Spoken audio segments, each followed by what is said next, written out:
la tarea más hermosa que tenemos es el de ser papitos, pero no todos tenemos el conocimiento, no todos tenemos la formación. Y sobre todo por las ideas que nos están dando los psicólogos, los profesionales que dicen que el hombre nace bueno, pero que la sociedad lo corrompe o lo daña. Vamos a ver lo que nos dice realmente la palabra de Dios. En Salmo 14, 1 y 3 dice lo siguiente. Dice el necio en su corazón, no hay Dios, se han corrompido, hacen obras abominables, no hay quien haga el bien. Todos se desviaron a una, se han corrompido. No hay quien haga lo bueno, no hay ni siquiera uno. Eso nos dice la palabra de Dios.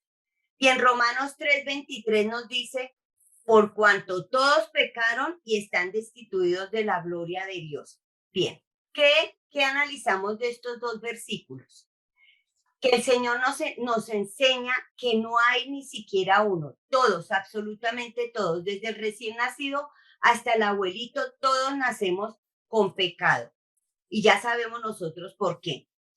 Pero, ¿qué es lo que nos invita el Señor en esta noche? Que a pesar de la condición, cuando llegamos a la palabra de Dios y Él nos enseña a través de su palabra, hace cambios en nuestra vida que van a marcar el destino de nuestra familia.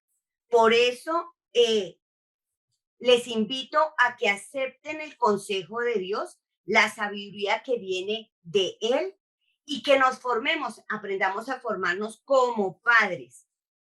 Los invito entonces a participar en este encuentro con la explicación que viene de ahora en adelante en el transcurso de la reunión y los animo a que hagan preguntas si tienen inquietudes para que todo quede clarito. Entonces, a participar activamente en este encuentro que se llama Disciplinando Ando y los dejo en compañía de la profe Nelcy para continuar. Hola, muy buenas noches para todos. Dios les bendiga. Es un privilegio que estemos aquí. Vamos a hacer una actividad en este momento. Entonces, por un mensajito que estuvimos corriendo hoy, les dijimos que alistaran, por favor, una hoja de papel, tijeras y pegamento. ¿Lo tienen listo? ¿Pudieron hacerlo? Consíganlo rapidito, rapidito, así en 5 segundos. Por favor, consigan una hoja de papel, tijeras y pegamento. Mientras suena esta canción que vamos a desarrollar esto que están viendo en pantalla. Entonces les voy a dejar la canción para que ustedes puedan ver el trabajo. Entonces, con sus hojas de papel, por favor, prendan sus cámaras para yo poder confirmar, para que nosotros podamos confirmar que sí están haciendo el trabajo, ¿ok?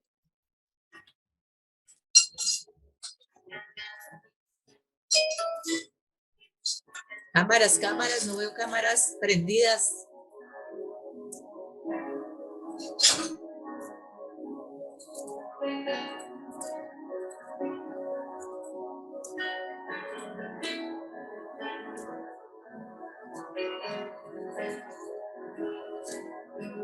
Salieron huyendo todos, apagaron todos la cámara. A ver, veo a Angélica, muy juiciosa trabajando. Muy bien, Jamie. Muy bien. Mónica.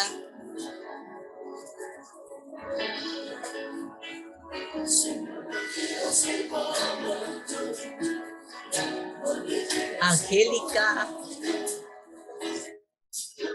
Paula, Usual.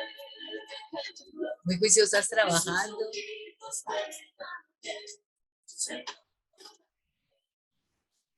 José y Lluvia. Ah, qué bonito, se ven trabajando. A ver qué pasó, Cindy. Con una hojita de papel, a ver, los veo, los veo. Marta Suárez, muy bien.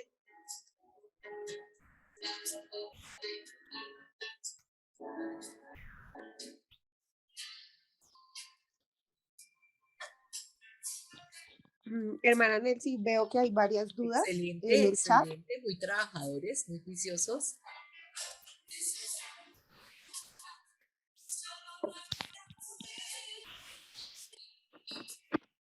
¿Hay alguna guía para hacerlo? Es que no entiendo.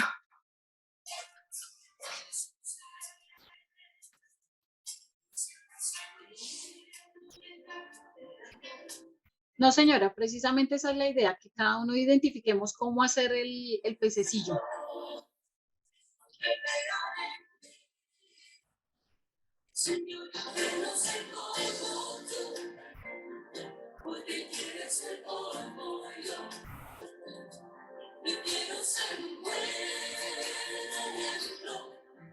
A ver, ¿quiénes están trabajando? Ángela, Pilar, muy bien.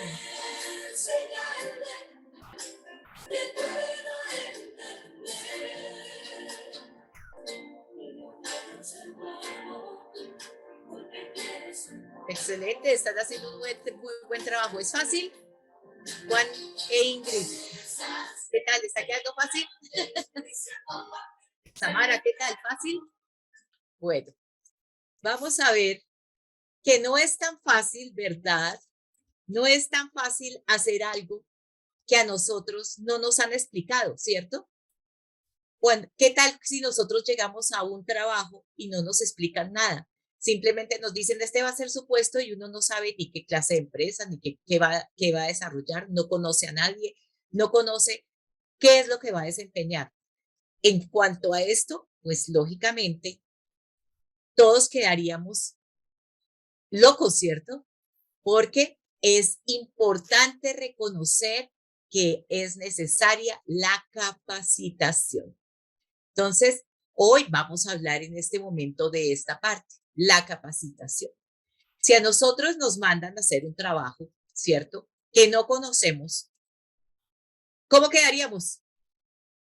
Cometeríamos errores, seguramente nuestros jefes nos reclamarían porque nos estamos equivocando, ¿cierto? Pero nosotros, ¿qué pensaríamos? ¿Qué pensaríamos de nuestros jefes? Estaríamos diciendo que, a ver, que cómo me van a pedir algo que no me han enseñado, ¿cierto? Estaríamos diciendo, pero ¿cómo así? Ellos son injustos, ¿qué les pasa? ¿Están locos? ¿Cómo me mandan a hacer esto y esperan que no cometa errores y ni siquiera me han dicho qué? Entonces, esto es lo que nos enseña que nosotros es muy importante la capacitación y que sí es importante para nosotros a nivel laboral y en todas las cosas, pues mucho más son principios que nosotros debíamos aplicar, ¿cierto? Porque las empresas lo que utilizan para entrenar a su gente son eso, talleres de entrenamiento, capacitaciones, presentaciones. Generalmente presentan a la persona nueva ante todos los compañeros, subalternos y los jefes también, para decirles, esto es lo que se va a hacer, este es el trabajo que tienes que desempeñar, tu trabajo es esta empresa es esto, y ellos hacen. Entonces nosotros ahora vamos a aprender que para poder disciplinar a nuestros hijos, primero es necesario enseñarles y practicar. Si nosotros vemos que, ¿qué les vamos a enseñar? Podemos enseñar conductas, podemos enseñar habilidades y podemos enseñar respuestas. ¿Cómo van a responder? Hay cosas que vienen inherentes en el niño y que él aprende como pararse en sus dos piernas, ¿cierto? Todos hemos aprendido a hacer eso sin que nos digan, venga, le esfuerzo y lo hago pararse, sino que son cosas que vienen porque son habilidades que se tienen, pero nosotros necesitamos desarrollar habilidades como el autocontrol, valores como la obediencia. Necesitamos desarrollar capacidades como comer como por nosotros mismos, ¿cierto? También es necesario aprender a seguir órdenes y a obedecer, porque esas son habilidades que se aprenden. Cuando nosotros estamos enseñando esto y lo hacemos práctico, que permanentemente estamos dedicando tiempo al niño para que lo practique, esto se les va a volver natural y entonces ellos aprenden a desarrollarlo más fácil, ¿cierto? Entre más pequeños se haga, es más fácil que ellos lo realicen cuando sean mayores. Sin embargo, nosotros en cualquier momento podamos tomar el control para corregir los problemas de disciplina que podamos tener con nuestros hijos, ¿cierto? Entre las conductas, nosotros aprendemos obediencia, autocontrol, asertividad, ¿cierto? Entre las habilidades aprendemos a leer, caminar, sentarse correctamente, les enseñamos el aseo personal, la concentración, el aseo de su entorno, ¿cierto? Y en cuanto a las respuestas, nosotros hablamos del manejo de emociones, de la expresión emocional y de la resolución y el aprender a escuchar. Miren lo que dice Jeremías 32:33. Dice, ellos me dieron la espalda y no el rostro, aunque les enseñaba, enseñándoles una y otra vez, no escucharon ni aceptaron corrección. ¿Esto quién lo dice? Dios. Dios entonces está diciendo, este es el tiempo de aplicar la disciplina, ahora lo voy a hacer porque ellos decidieron darle la espalda a lo que yo permanentemente he venido enseñándoles una y otra vez. Entonces, no aceptan, es el momento de aplicar la corrección y por eso entonces él dice, ni siquiera aceptaron mi corrección. Y nosotros no podemos llegar a ese límite con nuestros hijos que ni siquiera aceptan nuestra corrección. Entonces, el trabajo que debemos hacer es enseñar y practicar.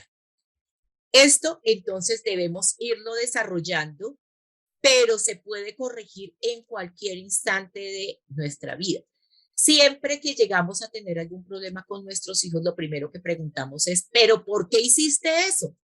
Pero nosotros debemos ir más allá averiguando. Me he sentado con él a enseñarle y a practicar esto para que no lo haga de esta manera, porque fíjese que Dios dice que es una y otra vez. De manera que hoy vamos a hablar de las clases de padres. La Biblia está llena de personajes que son dignos de imitar, aunque ellos no fueron perfectos. No ha habido un hombre perfecto sobre la tierra, solamente Jesús. Pero también el Señor, que es toda perfección, nos deja plasmadas en las Escrituras personajes que no fueron tan perfectos, pero que nos dicen que nosotros debemos mirarlos, estudiar de ellos para no hacer lo que ellos hicieron. Entonces es allí donde encontramos estas 6 clases de padres que los encontramos directamente de lo que Dios nos dejó en su palabra. Y recordemos que la palabra dice que toda la escritura es buena para enseñar, para redarguir, ¿cierto? Toda. Entonces esos ejemplos que nos dejó malos también es para que nosotros nos pongamos como un espejo y digamos, no, eso es lo que no debo hacer. Entre tanto, entonces igual en Primera de Tesalonicenses 5:21 nosotros encontramos, examínenlo todo, retengan lo bueno, desechen lo malo. Y vamos entonces a hablar de los padres, ¿cierto? 6 clases de padres. 1, el primero es el padre egoísta. Y uno pregunta, pero ¿cómo así un padre egoísta si es que yo todo lo doy por mi hijo y todo lo quiero dar por mi hijo? Pero no. Encontramos a Noé, por ejemplo, que cuando ellos salieron del arca, él cultivó uvas y lo primero que hizo fue fabricarse un vino y fue tan egoísta que no le importó embriagarse de tal manera delante de su familia, delante de sus hijos, en un acto que fue vergonzoso. También encontramos a Ezequías. Yo los invito a que busquen porque la palabra, esto lo van a profundizar cada uno más en sus salas. Yo les estoy dando el abrebocas para que ustedes vayan muy animados a las salas. También encontramos a Ezequías. A Ezequías el Señor le regaló 15 años más de vida porque ya le había dicho que pusiera su casa en orden porque él iba a morir.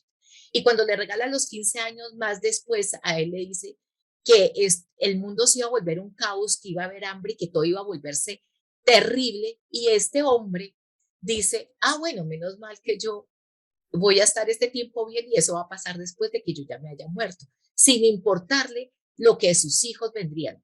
¿Cómo se aplica eso hoy en día?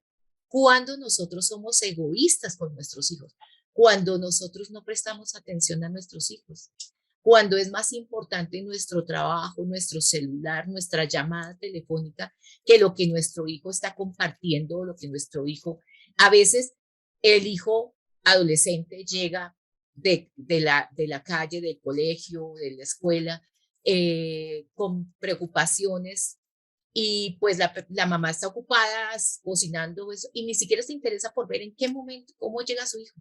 ¿Cuándo somos egoístas? Cuando peleamos en frente de los hijos. No nos estamos dando cuenta que estamos poniendo al niño entre la espada y la pared porque él no sabe hacia qué lado irse. Él ama a sus padres y verlos en esas condiciones, entonces eso hace que nosotros nos presentemos con egoísmo. Y muchas veces nosotros pensamos que porque estamos trabajando por ellos y estamos dándolo todo por ellos, nosotros no seríamos padres egoístas. Tenemos la segunda clase de padre, que es el padre sobreprotector. Y allí encontramos a Isaac y a Jacob. Isaac era un padre que tuvo favoritismos, ¿cierto? En la casa de Isaac hubo favoritismos. Isaac por Esaú y Rebeca, su esposa, por Jacob. Tanto que los llevaron a dividirse y tanto que los llevaron a cada uno a querer tener lo del otro, que fue lo que hizo Jacob. Jacob copió este modelo de su padre y él también tuvo privilegios sobre su hijo José, a quien tenía muy protegido, muy cubierto, mientras sus otros hijos tenían que salir a hacer las tareas difíciles del campo, de cuidar los animales, de todo esto. José era el protegido, el que mejor ropa tenía, el que estaba aprendiendo cosas especiales en su casa, y esto hizo que hubiera división, ¿cierto? Entonces el padre sobreprotector, ¿cuál es? El que aún sabiendo que su hijo puede ya hacer determinadas cosas, las hace por él.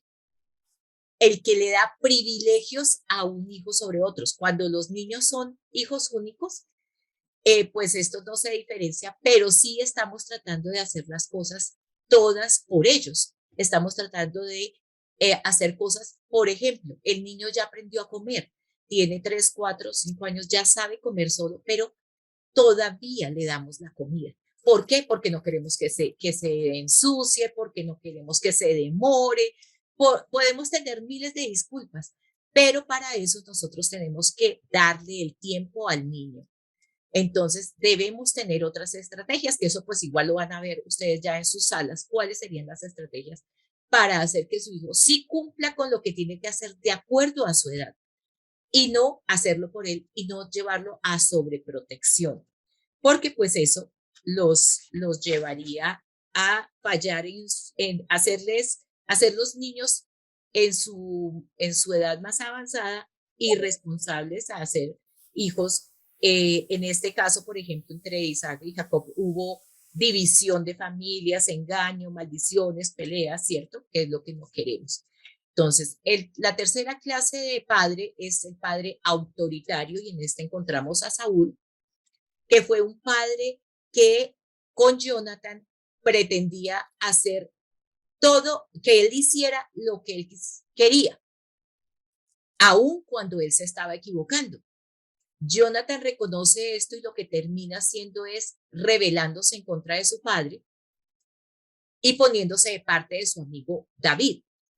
Entonces el padre autoritario generalmente lo que consigue es que sus hijos se vuelvan rebeldes.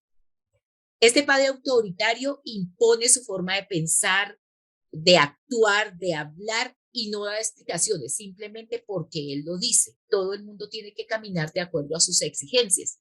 Él quiere tener el control absoluto de su hijo y jamás se disculpan, no reconocen sus errores, le echan la culpa a otros y están enjuiciando y avergonzando permanentemente a sus hijos. Incluso los padres que son creyentes y son autoritarios usan las escrituras para respaldar su comportamiento. Entonces son los que le dicen, la palabra dice que usted tiene que honrarme, y pues entonces tiene que honrarme así yo me esté equivocando. Entonces es ahí, pero la palabra también dice que debes pedir perdón y reconocer tus errores. Entonces es ahí donde estamos en contraposición con la palabra, ¿cierto? Esto provocó en su hijo ira, depresión, rebeldía y pues tristemente pues tanto Saúl como Jonathan murieron el mismo día, ¿no? El siguiente padre es el padre permisivo. Del padre permisivo tenemos a David. El padre permisivo es el que basa su educación en ofrecer toda la libertad y autonomía a los hijos. Son complacientes y atienden todas sus necesidades y caprichos, no los privan de nada y dejan que ellos marquen sus propias normas. Por ejemplo, el niño dice que no se quiere acostar a las 8, entonces, bueno, a las 9, a las 10 está bien y al otro día, pues el niño no se quiere levantar. También en cuanto a la música, en cuanto a su forma de vestir, en cuanto a sus salidas, en cuanto a los amigos que quieren tener. Entonces, no tienen límites. Estos padres, pues lógicamente no los avergüenzan, no los hacen sentir fracasados, a los hijos les encanta esta clase de papás, pero no los están preparando para el mundo real. Y estos niños cuando se estrellan en su adultez con un no, tienen problemas personales y laborales. Entonces David fue en extremo contrario a Saúl. Él les dio mucho amor, mucho afecto, muchos regalos, pero nada de disciplina. Él se negó a corregir a sus hijos a pesar de las cosas que ellos estaban haciendo. Él no les habló, él no les prestó atención a las cosas, no les llamó la atención respecto a las cosas que cada uno de ellos venía haciendo, sino que él prefirió que pasaran, incluso a un hijo lo estaba persiguiendo para matarlo y él lo que hace es huir a esconderse y pedirle a sus soldados que por favor no lo fueran a matar.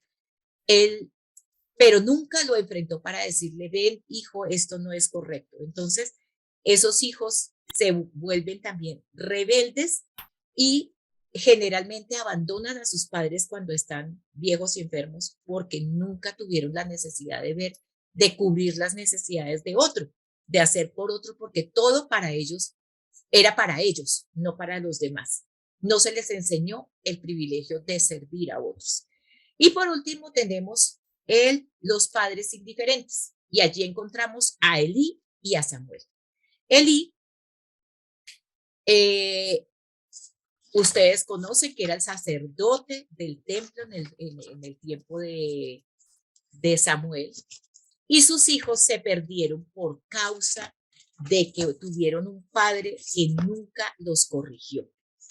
Que nunca, el padre indiferente no pone normas, no pone límites, pareciera que no le importan sus hijos, y cuando van a corregirlos de alguna manera ponen castigos exorbitados porque ni siquiera están midiendo qué fue lo que pasó.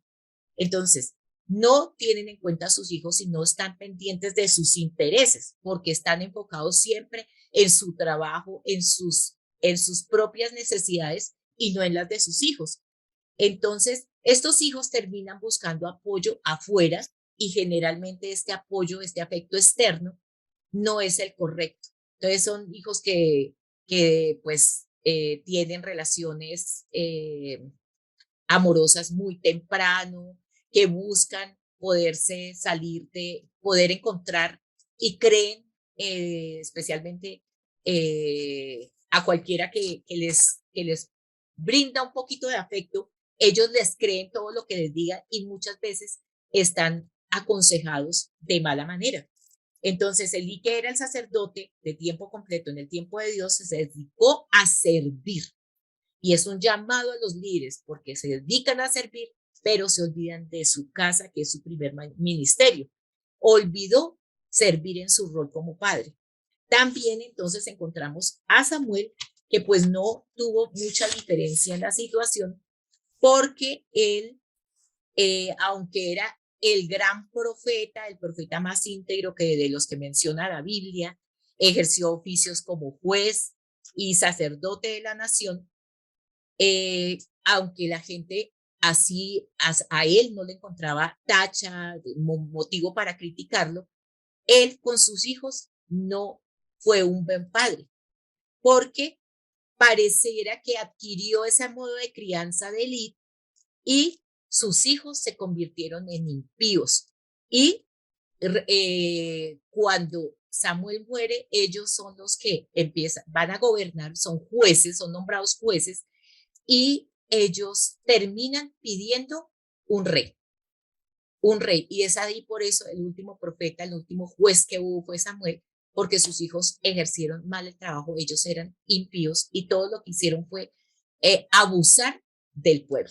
Entonces tenemos estos 5 clases de padres, pero el sexto es el perfecto padre.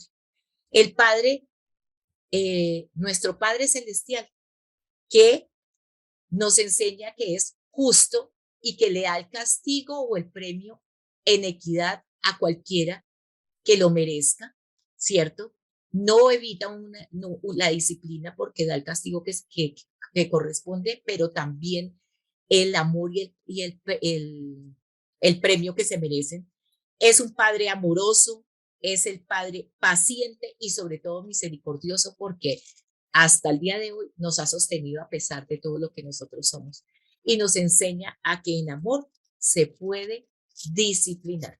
Entonces los dejo con Martica que nos va a enseñar cómo vamos a ejercer esa disciplina. Después de esto tan sencillo y tan enriquecedor, vamos a mirar, hay muchas reglas en la Biblia para disciplinar, pero solo vamos a tratar esta noche 3 que se pueden aplicar para todas las edades. Ya el Señor les va a dar la sabiduría a cada papito y a cada mamita para poderlas aplicar. Bueno, la primera regla que hay que tener en cuenta es la siguiente. La regla, si se encuentra airado antes de actuar, debe calmarse. Nunca podemos nosotros corregir o disciplinar si estamos airados. ¿Qué dice el versículo? Tenemos en Efesios 4:26, dice, airaos, pero no pequéis, no se ponga el sol sobre vuestro enojo. Bien, ¿qué nos explica este versículo? Que sí nos podemos poner de mal genio, ¿cierto? Dice, airaos, pero no pequéis. ¿Qué significa? Que aunque yo me ponga de mal genio, este mal genio o este disgusto no puede ser eterno. No puede pasar días y días y días y siempre sigo con el mismo enojo. No, debemos tener calma, debemos tomar un tiempo para pedirle ayuda a Dios y poder solucionar el problema. No podemos corregir en el momento en que estemos airados. ¿Por qué? Porque podemos cometer un error muy grande que yo sé que todos los papitos en algún momento lo cometimos o lo estamos cometiendo. Y es lo que nos dice Efesios 4:29. Ninguna palabra corrompida salga de vuestra boca, sino la que sea buena para la necesaria edificación a fin de dar gracia a los oyentes. Aquí la palabra ninguna, ¿qué significa? Nada, ¿cierto? No se puede hacer, ninguna. Entonces, cuando estamos furiosos, se nos nubla el pensamiento, se nos borra absolutamente todo porque la ira es superior al control que podemos hacer. Entonces empezamos a expresar palabras terribles. Y recordemos que Jesucristo en Mateo 5:21 al 26, que habla sobre la ira, nos explica que todo aquel, dice, escucharon antes que fue dicho, no poder matar, no se debe matar.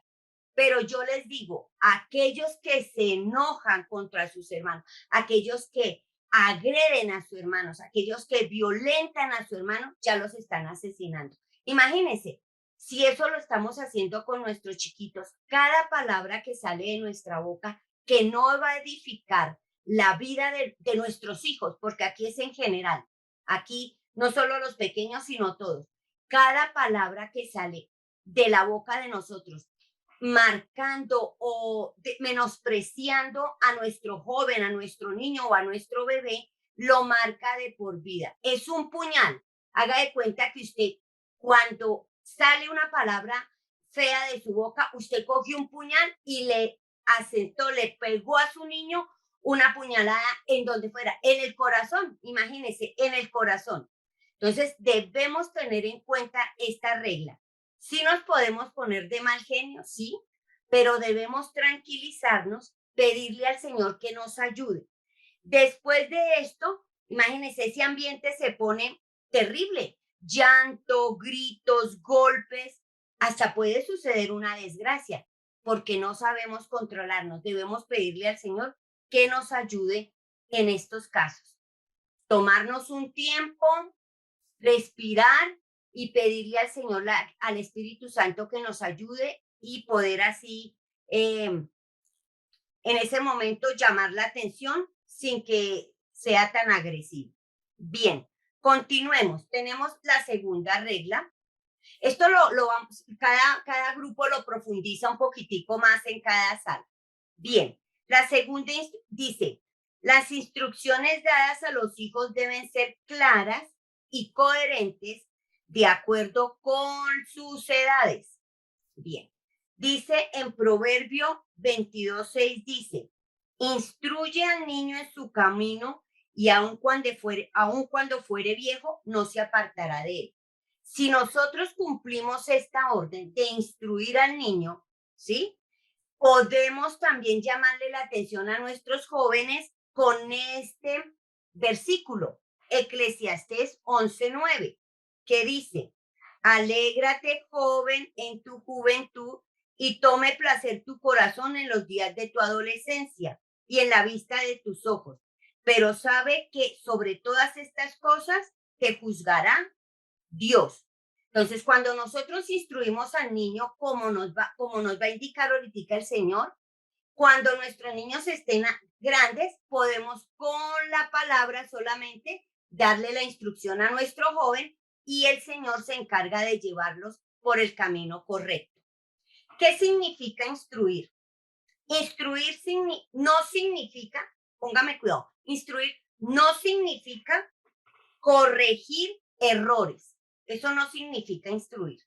Instruir significa repetir una acción varias veces hasta que el niño la domine. Esta instrucción lleva tiempo. Esta instrucción necesita paciencia y necesita amor. Las instrucciones se tejen, se hacen día a día en el hogar, bajo la responsabilidad de los padres o de las personas que tienen el cuidado o la educación de los niños o de los jóvenes, de las personas encargadas. La instrucción se debe, mire lo importante, porque muchos papitos le dejan esa tarea al colegio, pero no. La instrucción se debe desarrollar en casa a temprana edad, ¿sí? Un ejemplo muy sencillo. Cuando les enseñamos a nuestros bebés a ir al baño, ¿sí o no? El niño empezó a caminar, lo vamos a llevar al baño. Lo llevamos una vez y ya lo soltamos. Bueno, ya, ayer lo llevé, mira a ver qué va a hacer. No, es una acción que se repite y se repite pasando tiempo hasta que nos damos cuenta o hasta que el mismo niño nos dice, no, voy a entrar solo. Venga, lo limpio. No, yo ya me sé limpiar. Esa es la instrucción. De esa manera se lleva a cabo la instrucción. Cuando ellos ya dominan lo que se les enseña, el arreglo personal, cómo organizar su cuarto, el ayudar en aseo en la casa. Entonces hay que darle instrucción paso a paso. La instrucción también debe ser clara y concisa de acuerdo a la edad. Yo me aterro de los papitos que tienen niños de 2, 3, 4 y 5 años y se sientan a analizar las cosas con ellos. A ver el niño qué piensa, si lo quiere hacer o no lo quiere hacer. No, eso es incorrecto. Aquí se lleva la instrucción clarita. Vamos a arreglar los juguetes, recoge los juguetes y los guarda en esta caja. Si el niño desde pequeñito empieza a recoger las cositas, cuando es grande es el que ayuda a lavar la loza, es el que arregla su cuarto, tiende su cama, pero Desafortunadamente los papás no desarrollan este trabajo porque, bueno, ya nos dimos cuenta en las clases de papás que nos explicó Nelcy.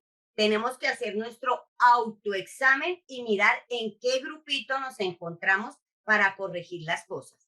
Bien, la instrucción debe ser clara, como les dije. ¿Y para qué sirve la instrucción?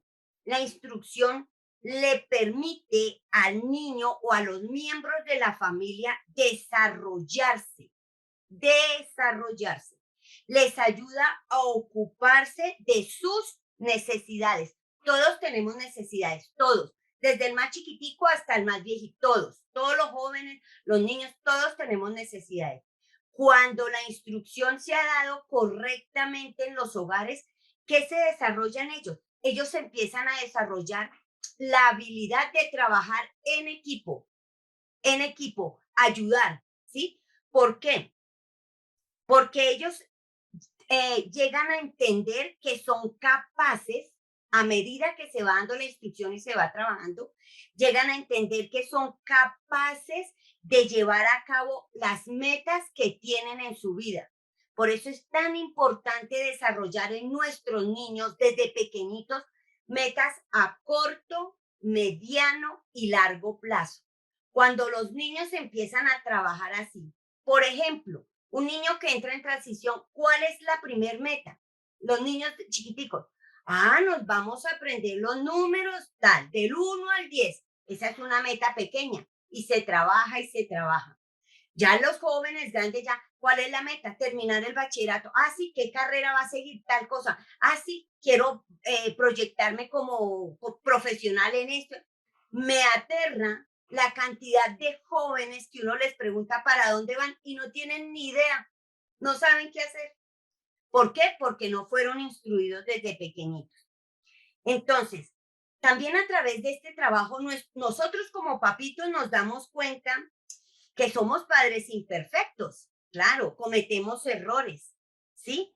Muchas veces nos frustramos, pero cuando entendemos que nuestro hogar fue escogido por Dios con un propósito de sembrar en cada miembro de la familia, de sembrar ese propósito, esas habilidades que necesitan para vivir en este mundo, nos damos cuenta y nos llenamos de tranquilidad que Dios no se equivoca. Dios nunca se equivoca. Y Dios tiene el control de absolutamente todo y nos va a sacar victoriosos en esta tarea tan maravillosa que es de instruir a nuestros hijos.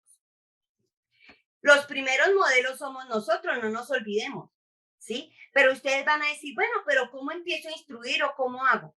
Yo les voy a contar lo que yo hice con mis hijos pequeños. Cuando ellos estaban pequeñitos, hasta el bachillerato, todas las mañanas en el desayuno yo les leía el proverbio. Tenemos 31 proverbios, ¿cierto? 30 días o 31 días tiene el mes. Pues todas las mañanas usted puede abrir su Biblia y dice el proverbio de hoy es el 27 y leer el 27. Le pregunta a sus niños, ¿qué aprendió hoy? El niño va a decir o el joven va a decir, no, yo aprendí esto y todo. Entonces yo les decía, ese es el regalo de Dios para hoy. Y ustedes no se imaginan, papitos, lo que el Señor, la palabra del Señor guardó a mis hijos en el colegio de muchos problemas, porque ellos se acostumbraron a educar su oído y escuchar la voz de Dios. Eso es de lo más importante, es poder enseñar la palabra. No nuestra mentalidad ni lo que nos enseña la sociedad, que ahora son habilidades del hombre. No, la palabra. Recordemos una cosa para terminar este punto de la instrucción. Recordemos una cosa. Primero debemos ser padres y después amigos. ¿Por qué? Porque el joven cuando está angustiado necesita refugiarse en alguien y el primer refugio que debe buscar, primero a Dios, pero si no puede está azorado, está muy triste o lo que sea, tienen que ser sus padres. Primero tenemos que ser papás y después amigos. Y bien, y continuamos con el tercer punto, que es la corrección.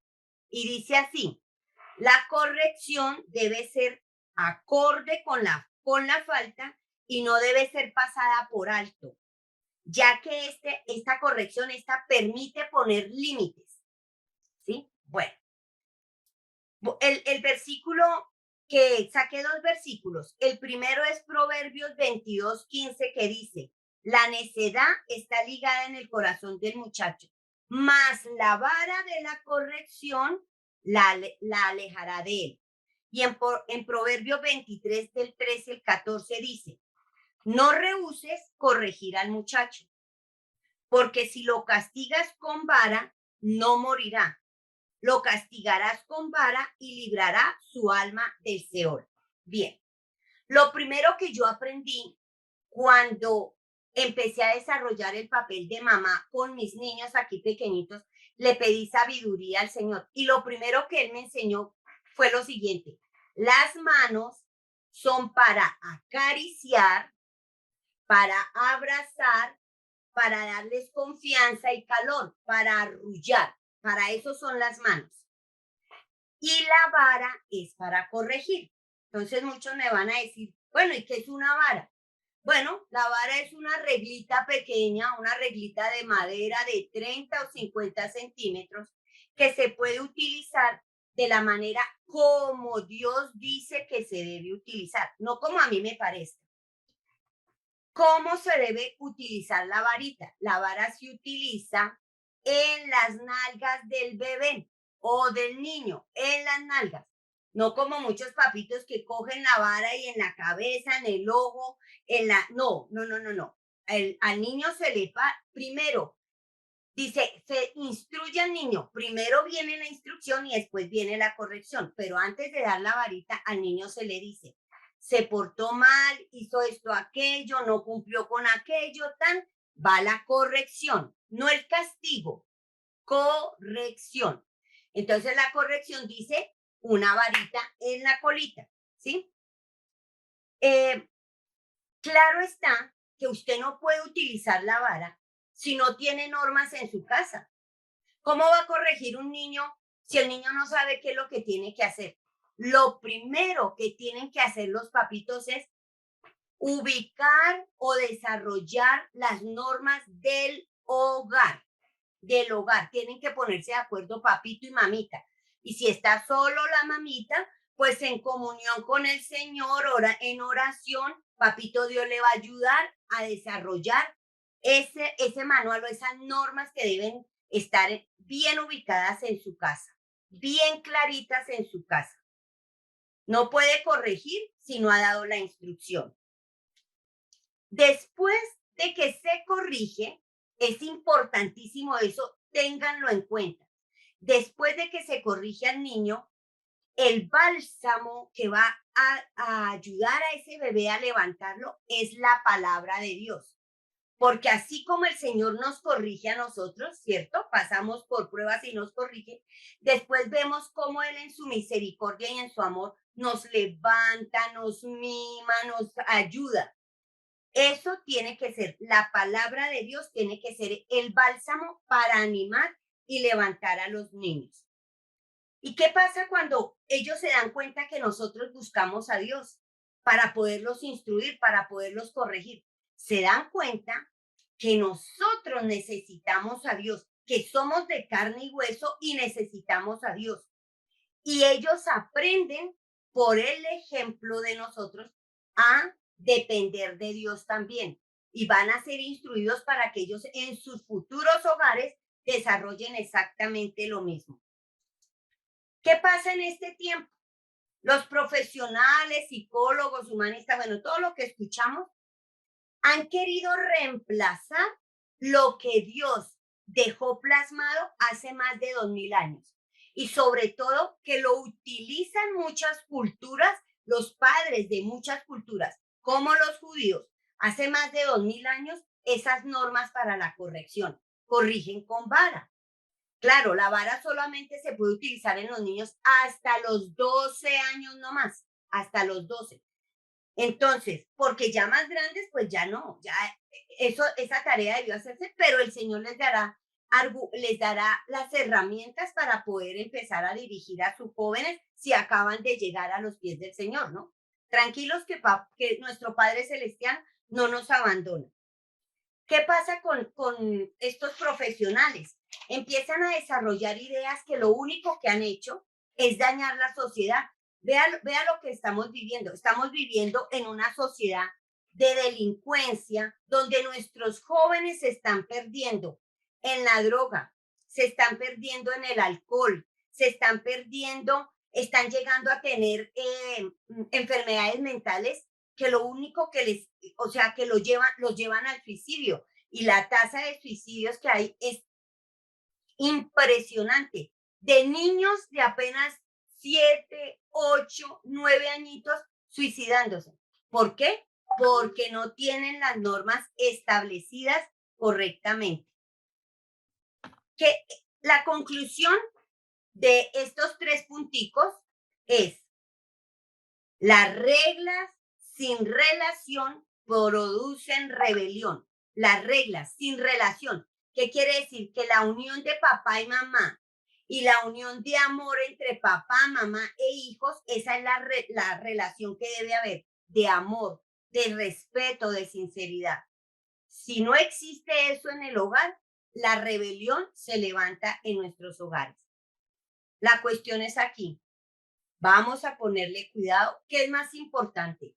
¿Lo que nos dice Dios en su palabra o lo que nos dicen los psicólogos con sus ideas modernas? Somos libres de escoger. De cada uno de nosotros depende qué generación vamos a levantar para este mundo. Muchas gracias.